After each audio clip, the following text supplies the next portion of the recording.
Assalamualaikum warahmatullahi wabarakatuh.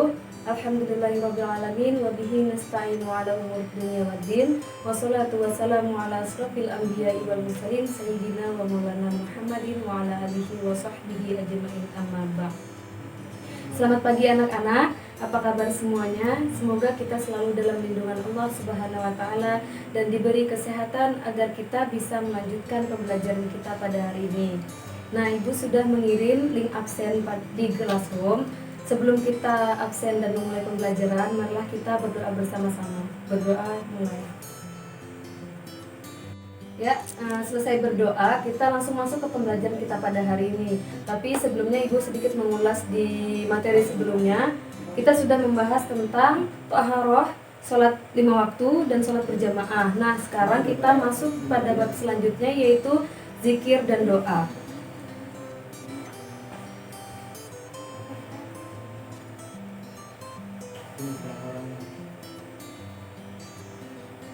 Nah, kita sudah masuk di dalam bab zikir dan doa. Jadi berzikir dan berdoa kepada Allah Subhanahu wa taala adalah suatu hal yang tidak dapat dipisahkan di dalam kehidupan manusia. Kita akan mengulas satu-satu dari definisi zikir dan doa. Nah, pengertian dari zikir yaitu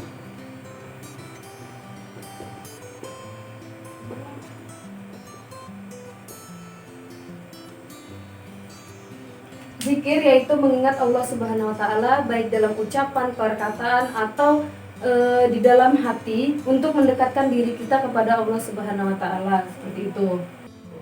Nah, kemudian zikir juga ada tujuannya. Tujuan zikir itu apa sih? Jadi tujuan daripada zikir ialah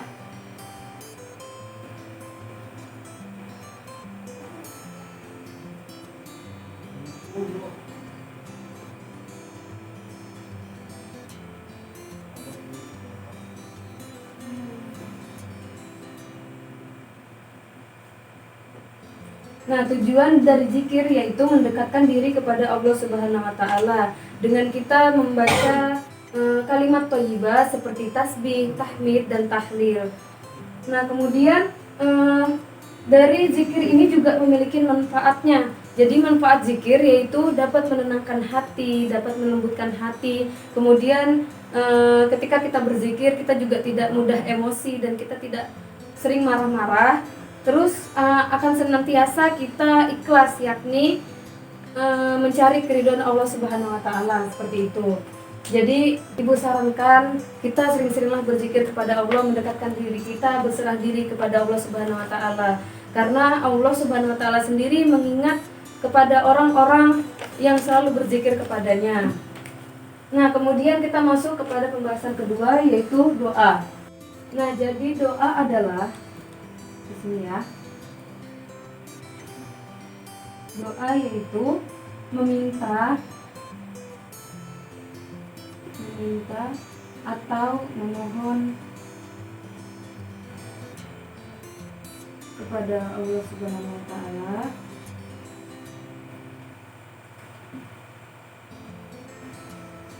dengan penuh harap dan kerendahan hati.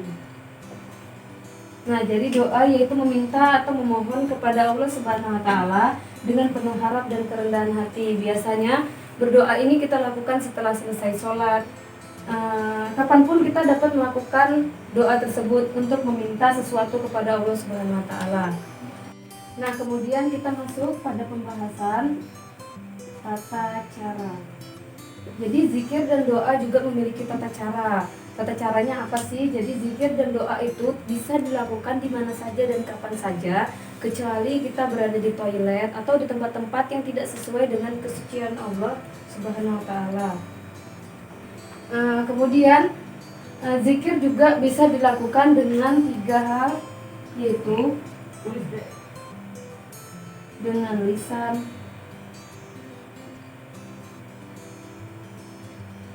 dengan perbuatan,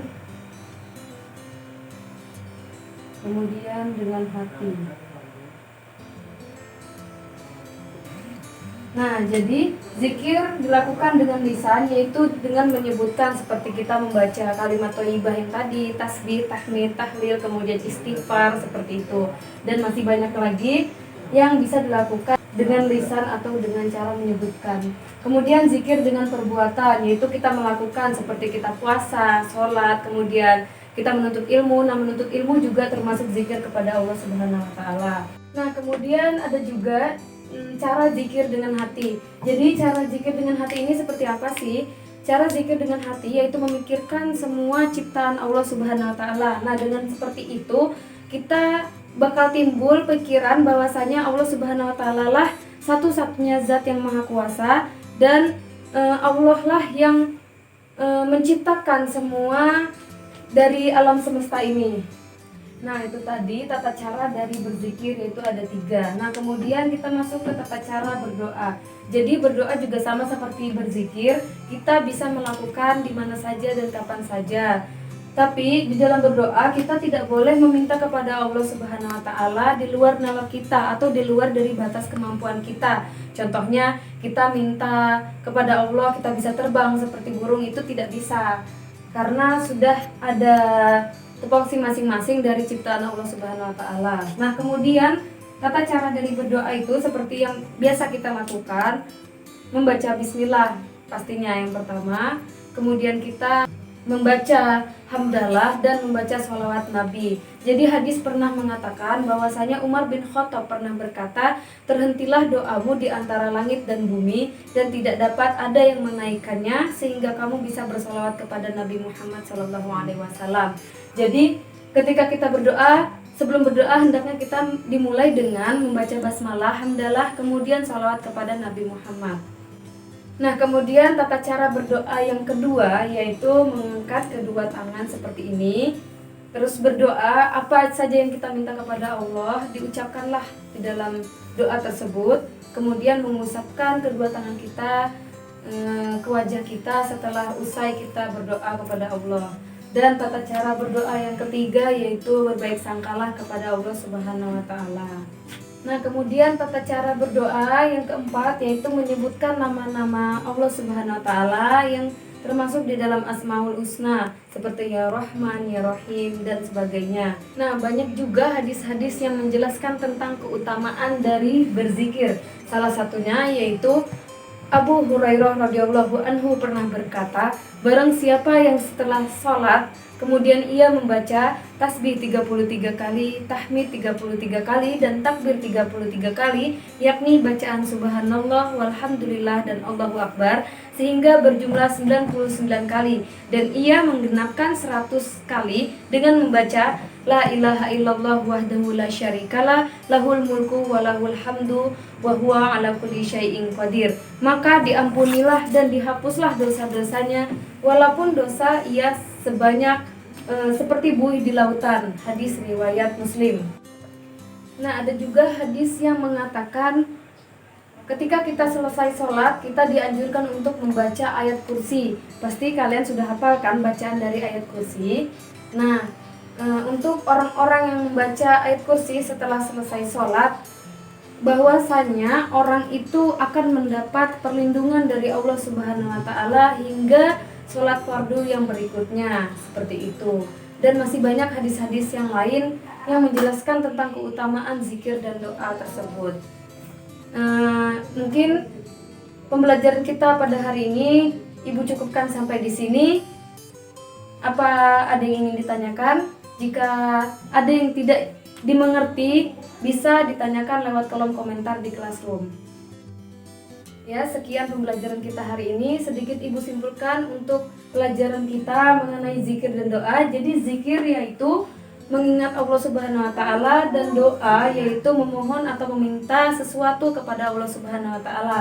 Dan satu manfaat dari zikir dan doa yaitu mendekatkan diri kita kepada Allah Subhanahu wa taala. Ketika kita memiliki masalah, memiliki kegelisahan dalam hidup kita, hendaklah kita mendekatkan dengan cara berzikir dan berdoa kepada Allah Subhanahu wa taala. Nah, sebelum Ibu menutup pembelajaran pada hari ini, Ibu ingin memberi sebuah cuplikan video animasi terkait dengan zikir dan doa. Silahkan kalian simak baik-baik video ini. Kama salaita ala Sayyidina Ibrahim wa ala ali Ibrahim wa barik ala Muhammad innaka Hamidum Majid. Assalamualaikum warahmatullahi. Assalamualaikum warahmatullahi.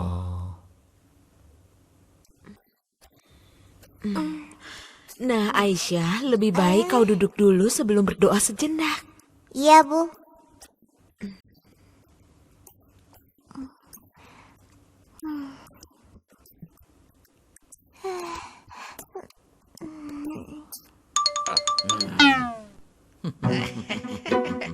Nah, ini kesempatan kita. Iya, semoga bos setan senang. Ayo cepat tiupkan hawa ngantuk. Iya.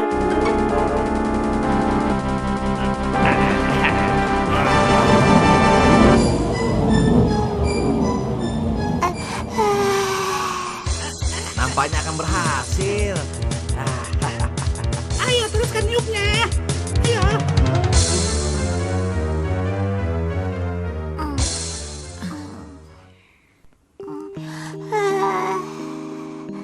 Masih kurang lama ya, Bu. Apa sih yang mereka baca? Aku tidak mengerti. Aku kan mengantuk. Cepat baca istighfar, sayang, biar tidak ngantuk. Ya. Astagfirullahaladzim. Mereka sedang berdoa dan memohon ampun kepada Allah. Berdoa itu caranya bagaimana, Bu? Perhatikan ibu baik-baik ya, sayang. Pertama-tama kita harus minta ampun kepada Allah. Astagfirullahaladzim. Astagfirullahaladzim. Astagfirullahaladzim. Allahumma antas salam wa minkas salam. Tabarakta ya zal jalali wal ikram. Terus apa lagi, Bu? Wah, tadi katanya sudah ngantuk. Itu kan tadi, Bu. Sekarang udah nggak lagi. Anak ibu memang paling pintar.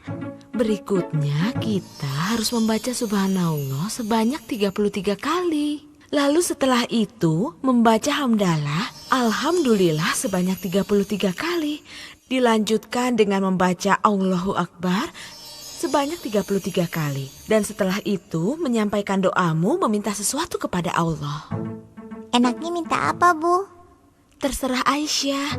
Aisyah boleh mendoakan ibu, ayah, kakek, biar panjang umur, atau Aisyah bisa minta sesuatu kepada Allah.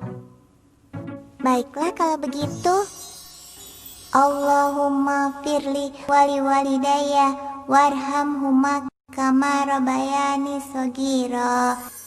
Rabbana atina fid dunya hasanah wa fil akhirati hasanah wa qina azabannar. Alhamdulillah, anak ibu pintar.